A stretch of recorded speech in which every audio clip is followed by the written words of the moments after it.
Bapak, Ibu, Saudara-saudari yang terkasih, kita akan mendengarkan renungan. Kita persiapkan hati dan pikiran, marilah berdoa.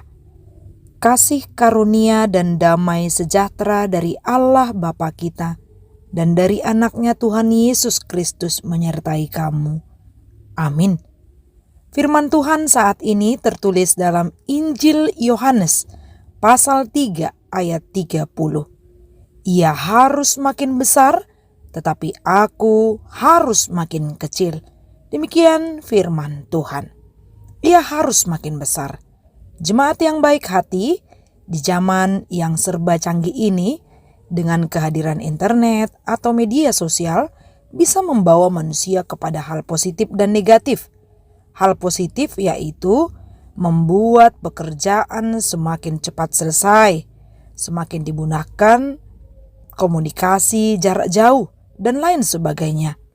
Hal negatifnya adalah bisa saja manusia memanfaatkan media sosial sebagai ajang untuk menunjukkan segala pencapaiannya, cenderung menjadi narsis, berupaya menjadi besar, seolah-olah dunia menempah kita menjadi manusia yang ambisius, menjadi manusia yang nomor satu, menjadi terbesar.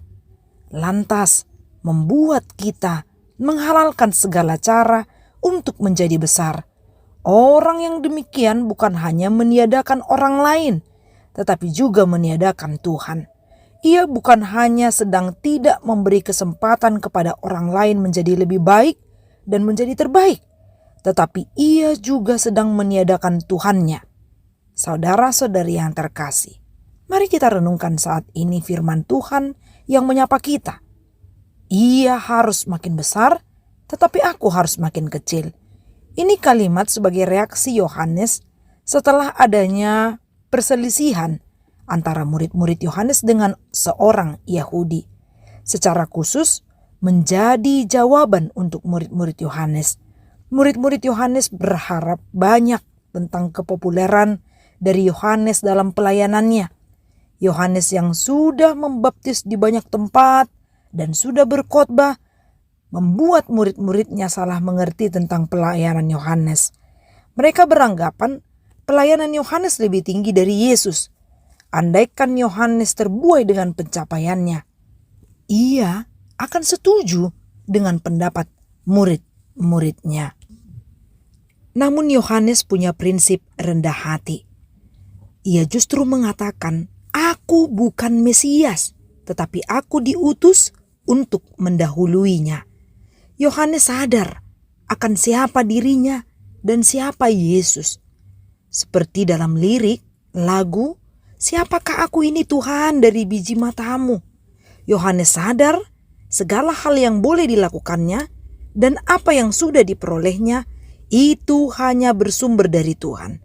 Tidak ada alasan baginya dan bagi kita semua untuk menyombongkan diri, karena Tuhan kita yang berhak memberi dan mengambil segala sesuatu yang ada pada kita. Maka milikilah prinsip rendah hati, katakan dalam hatimu, ia harus makin besar, tetapi aku harus makin kecil. Amin. Marilah kita berdoa. Terima kasih ya Allah sumber berkat, memberkati kami umat-Mu. Jangan biarkan kami Tuhan hidup di dalam kesombongan. Ingatkan kami menjadi pribadi yang rendah hati dan tetap memuji Engkau yang maha tinggi dan maha besar. Inilah doa kami dalam nama Yesus Kristus.